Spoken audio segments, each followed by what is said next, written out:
বহুদিন আগে ওই বটগাছের ডালে একজন মানুষ গলায় দড়ি দিয়ে আত্মহত্যা করেছিল। পথপ্রদর্শক হিসাবে বাঙালির একটি বদনাম আছে বটে, কিন্তু সেই বদনামের ভার যদি কোনো অশরীরী নিয়ে নেয় তখন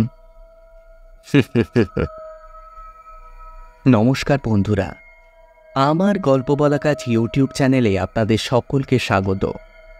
আজ আপনাদের পড়ে শোনাব শ্রী বিমল মিত্র রচিত রাত তখন 11টা। গল্পটি নেওয়া হয়েছে শীর্ষেন্দু মুখোপাধ্যায় ও অশোক কুমার মিত্র সম্পাদিত এক বাক্স ভূত এই বইটি থেকে। শুরু হচ্ছে আজকের গল্প, রাত তখন 11টা।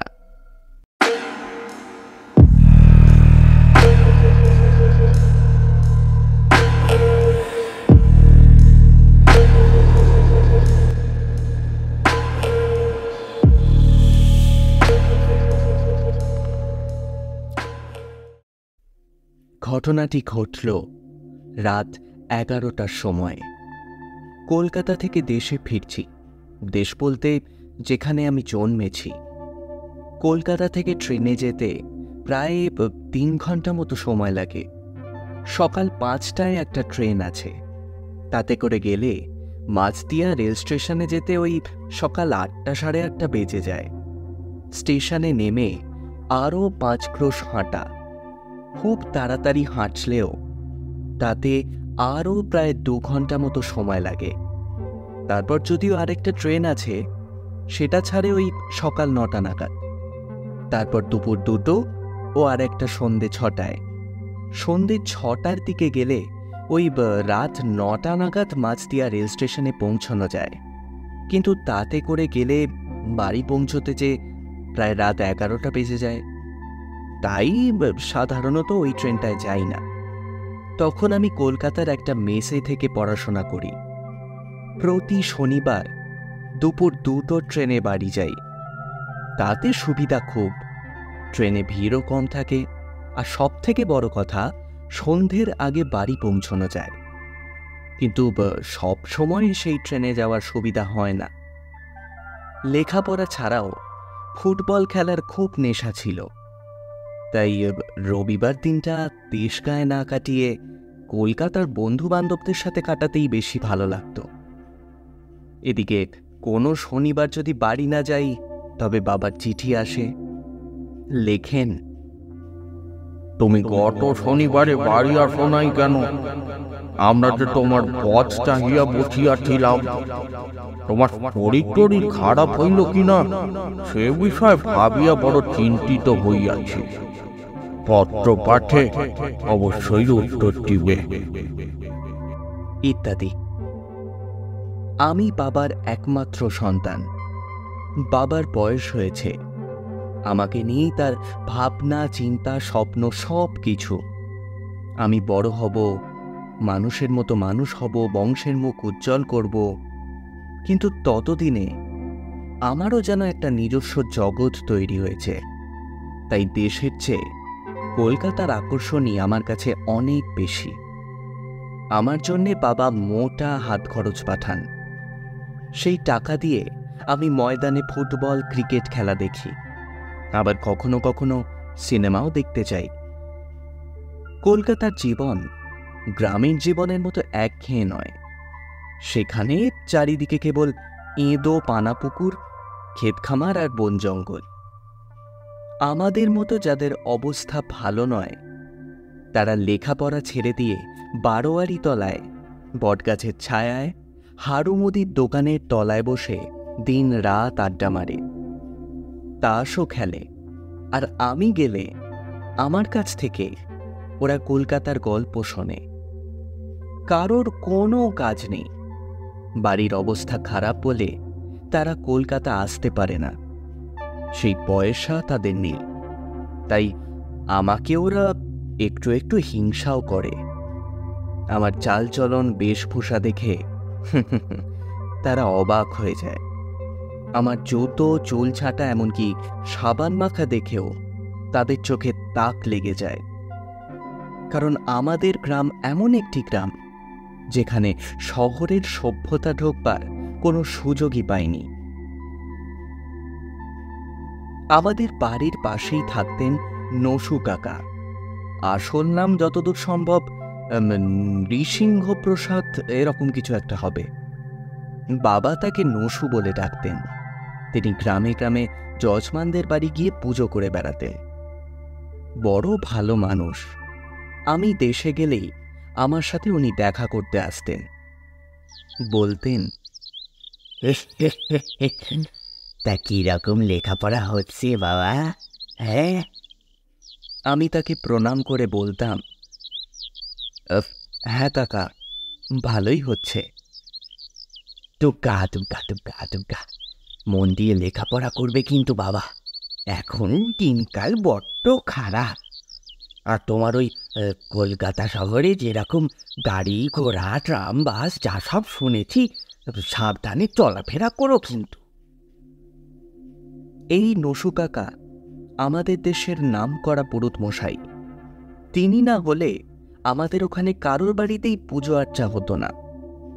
কেউ হাতে খড়ি দিলে তার যেমন ডাক পড়ত, ঠিক তেমনি কারোর ছেলের যখন অন্নপ্রাশন হবে তাতেও তাকে চাই। তারপর ওই বারোয়ারিতলার দুর্গাপুজো, কালী পুজো থেকে আরম্ভ করে 3 প্রস্তুরের জমিদার বাবুদের বাড়িতে যত উৎসব, যত বিয়ে, এমনকি ব্রত উদযাপন, সমস্ত কিছুতেই তাঁর ডাক পড়ত। এই আবহাওয়াতেই আমি মানুষ। কিন্তু এই আবহাওয়াতে মানুষ হয়েও যে ঘটনাটা আমার সাথে ঘটল, সে কথাই আজ বলবো। কলকাতায় তখন আমার স্কুলের পরীক্ষা চলছিল। প্রায় সপ্তাহ 3 তাই দেশে যেতে পারিনি। বাবাকে অবশ্য সে কথা আমি চিঠিতেই জানিয়েছিলাম যে আমি প্রায় 3 সপ্তাহ দেশে যেতে পারবো না। যেদিন পরীক্ষা শেষ হলো সেদিনটা ছিল শনিবার।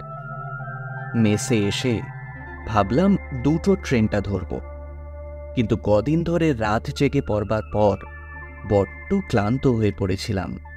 ঘড়িতে তখন বেলা 12:30। আধ ঘন্টা ঘুমোনোই যায়, কিন্তু যখন ঘুম ভাঙল তখন দেখলাম দেওয়াল ঘড়িতে বেলা 3:30 বাজে। আমার বন্ধু, মানে ওই যে আমার পাশের বিছানায় শুতো আর কি, দেখলাম সেও অঘরে ঘুমোচ্ছে।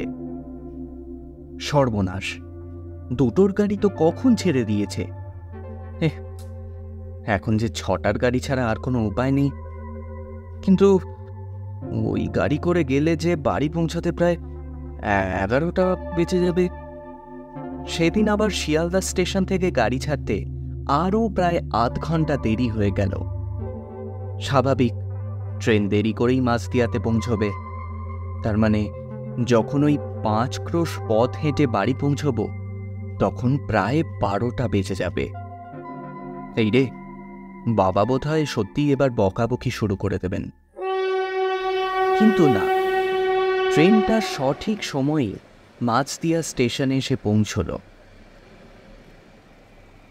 আমি নিশ্চিন্ত হলাম। এদিককার প্ল্যাটফর্মে নেমে টিকিট দেখিয়ে গেট পার হলাম। গেটের বাইরেই বাজার। অত রাত বলেই বাজারে লোকজনের ভিড় অনেক পাতলা। তাড়াতাড়ি বাজার ছাড়িয়ে বড় রাস্তায় গিয়ে পৌঁছলাম। ভেবেছিলাম একটা সাইকেল রিক্সা ভাড়া করে বাড়ি পৌঁছব, কিন্তু কোনো রিক্সাওয়ালাই অত দূরে যেতে চাইল না। বেশি টাকা লোভ দেখিয়েও কাউকে ঠিক রাজি করাতে পারলাম না। সবাই ওই একই কথা বলল, অত দূরে সওয়ারি নিয়ে গেলে নাকি ফিরতে ফিরতে রাত 1টা বেজে যাবে। আমি ডবল ভাড়া লোভও দেখালাম, কিন্তু শেষ পর্যন্ত কেউই যেতে রাজি হলো না। অগত্যা হাঁটতে শুরু করলাম। হাতে অনেক জিনিস ছিল। বাবা তার কাশির ওষুধ কিনে নিয়ে যেতে বলেছিলেন। শিয়ালদা স্টেশনে পৌঁছানোর আগেই ওষুধের দোকান থেকে তা কিনে নিয়েছিলাম। মায়ের জন্য একটা হাজার মলম কিনে নিয়ে গিয়েছিলাম। মায়ের পায়ে নাকি হাজা হয়েছিল শুনেছিলাম। এছাড়া বাবার জন্য একটা গামছা, আরও অনেক খুচরো খুচরো জিনিস কিনেছিলাম। রাস্তা দিয়ে একা একা হেঁটে চলেছি। চারিদিকে নিশুতি অন্ধকার। রাতে গ্রামের লোকজন সন্ধে থাকতে থাকতেই ঘুমিয়ে পড়ে, কারণ সবাইকে ভোর ভোর উঠতে হয়। বড় বড় গাছগুলোকে দূর থেকে অন্ধকারের পাহাড় বলে মনে হচ্ছে। খানিক দূর গিয়েই পিচের রাস্তাটা শেষ হয়ে গেল। অমাবস্যার রাত, আকাশে মাথার উপর শুধু তারাগুলো মিটমিট করে জ্বলছে। মাঝে মধ্যে শিয়ালের হুক্কাউয়া কানে আসছে। দু একটা কুকুর আমাকে দেখে ঘেউ ঘেউ করে ডেকে উঠল, কিন্তু আমাকে চিনতে পেরে আবার তারা চুপ করে গেল। কিন্তু আমার কেন জানি না কেমন একটা ভয় ভয় করতে লাগলো। কিসের ভয় তা ঠিক জানি না। একটা রাস্তার মোড়ে এসে দাঁড়ালাম। চারিদিকেই কয়েকটা বড় বড় বটগাছ ডালপালা মেলে চারিদিকটাকে একেবারে ঢেকে রেখেছে। শনি মঙ্গলবার ওই জায়গাটায় হাট বসে। হাট যদিও বেলাবেলি শেষ হয়ে গেছে। চারিদিকে দু চারটে ছোট ছোট দোকান, তারাও দোকানের ছাপ বন্ধ করে যে যার বাড়ি চলে গেছে। বহুদিন আগে ওই বটগাছের ডালে একজন মানুষ গলায় দড়ি দিয়ে আত্মহত্যা করেছিল। সে অনেক ছোটবেলাকার ঘটনা, কিন্তু তবুও সেই জায়গাটায় দাঁড়ালে কেমন একটা গা ছমছম করত। কিন্তু তখন আবার রাত 10:30 বেজে গেছে। চারিদিক সম্পূর্ণ ফাঁকা। মনে পড়ল বাবা মায়ের কথা। তারা বোধহয় এতক্ষণে ঘুমিয়ে পড়েছে। বিকেল গড়িয়ে সন্ধে হয়ে রাত হয়ে গেল। তারা বোধহয় ভাবছেন আজ আমি আর আসব না। এইসব কথা ভাবতে ভাবতেই হেঁটে চলেছি। রাত তখন প্রায় 11টা। রাস্তাটা গিয়ে নলবাড়ির নাবালে গিয়ে মিশেছে। আগে এখানে নদীতে জল ছিল। যখন জল ছিল তখন খেয়া নৌকোয় এপার ওপার করতে হতো, কিন্তু এখন নদী শুকিয়ে গেছে। সেখানে ঢালু জমিতে এখন চাষবাস হয়। বর্ষার পর গরম পড়াতে রাস্তায় আবার ধুলো জমেছে। এখানকার লোক তাই ওই জায়গার নাম দিয়েছে নলগাড়ির নাবাল। আমি ঢালু রাস্তাটার দিকে নামতে লাগলাম। তারপর সামনের দিকে নজর পড়তেই যা দেখলাম তাতে এক নিমেষে আমার শরীরের রক্ত সম্পূর্ণ হিম হয়ে গেল। দেখলাম ওপারের রাস্তা দিয়ে একটা দাড়িওয়ালা মূর্তি ঢালু রাস্তা দিয়ে আমার দিকে ক্রমশ এগিয়ে আসছে। হে কি, হে কি! রাস্তায় তার পা নেই। সে যেন হাওয়ায় ভাসতে ভাসতে আমার দিকে এগিয়ে আসছে। আমি আর এগোলাম না। এগোতে প্রচণ্ড ভয় করতে লাগলো। তবে কি এ সেই লোকটা যে বটগাছে গলায় দড়ি দিয়ে? তখন অনেক লোকের মুখে শুনতে পেতুম সে নাকি এই অঞ্চলে ভূত হয়ে ঘুরে বেড়ায়, কিন্তু আমি কখনো এসব নিজের চোখে দেখিনি। হঠাৎই মূর্তিটা আমাকে লক্ষ্য করে কথা বলে উঠল। হ্যাঁ, কে ওখানে? হ্যাঁ, কে? আমি কি জবাব দেব তা বুঝতে পারলাম না। শুধু একটু থেমে বললাম, আমি। হ্যাঁ, তা আমিটাকে কে? বলতে বলতে মূর্তিটা আমার দিকে আরও এগিয়ে আসতে লাগলো। সামনে মুখের কাছে এসে বলল, কে তুমি? ভয়ে আমি একেবারে সিঁটিয়ে গেছি। সেই মুহূর্তে কোনো কথাই আমার মুখ থেকে বেরোলো না। কে? ও, বিমল নাকি? এই ধীরে ডাকছে রে।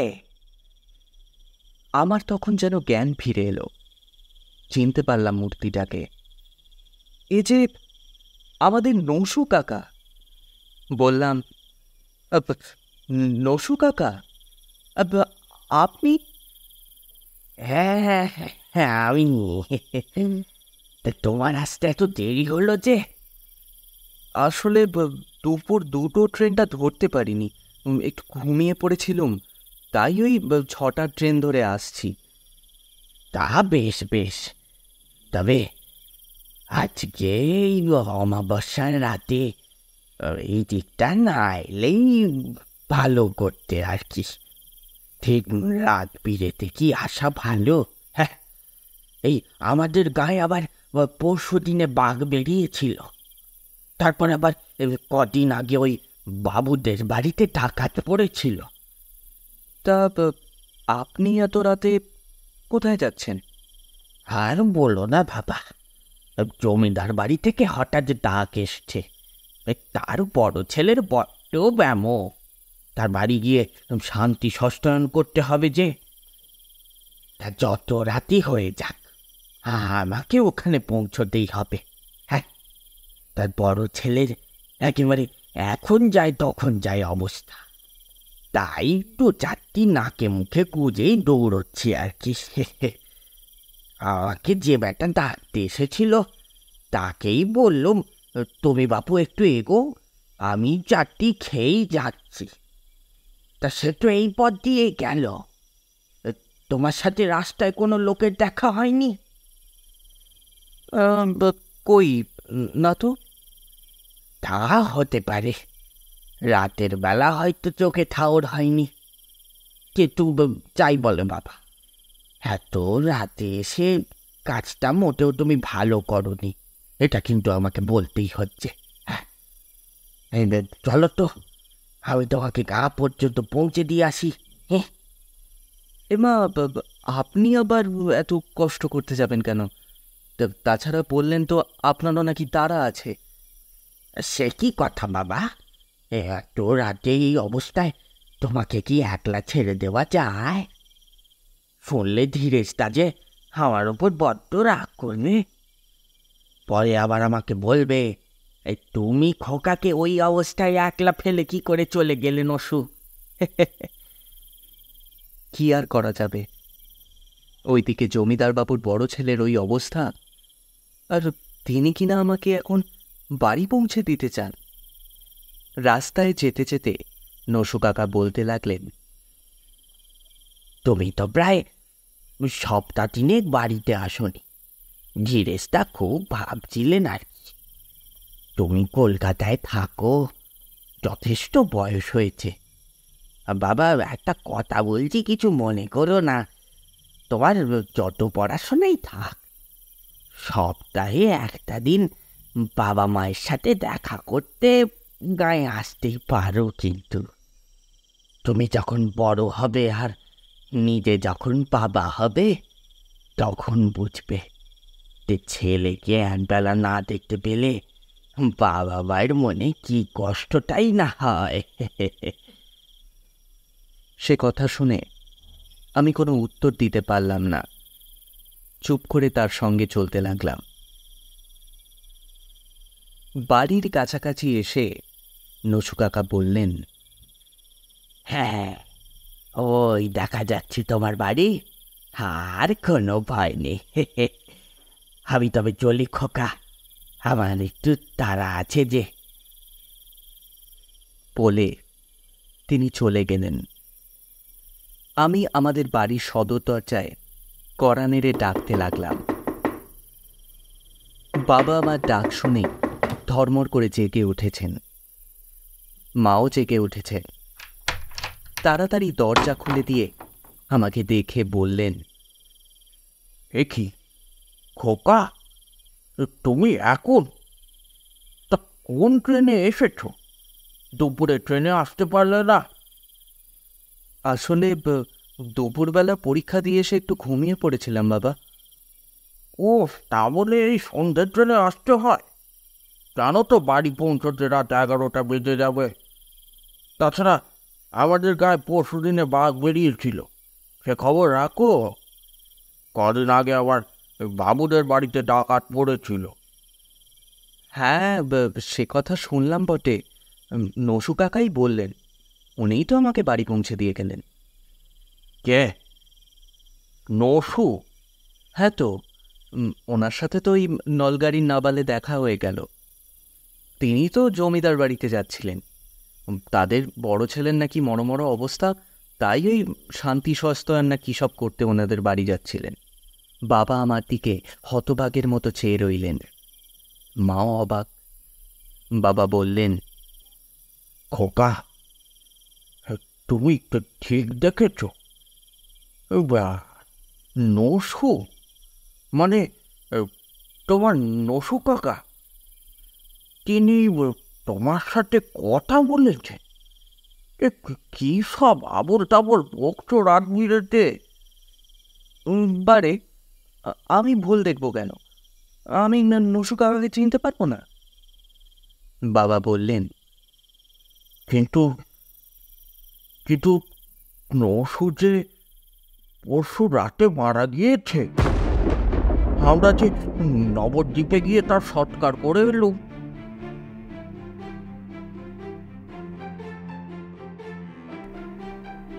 শুনছিলেন শ্রী বিমল মিত্র রচিত রাত তখন 11টা। কেমন লাগলো আজকের গল্প তা অবশ্যই কমেন্ট করে জানান। গল্পটি ভালো লাগলে লাইক করুন, বন্ধুদের সাথে শেয়ার করুন, আর অবশ্যই চ্যানেলটিকে সাবস্ক্রাইব করে বেল আইকন প্রেস করে দিন। এইভাবেই আমার পাশে থাকুন। খুব তাড়াতাড়ি আপনাদের কাছে নতুন গল্প নিয়ে হাজির হব আমার গল্প বলা কাজে।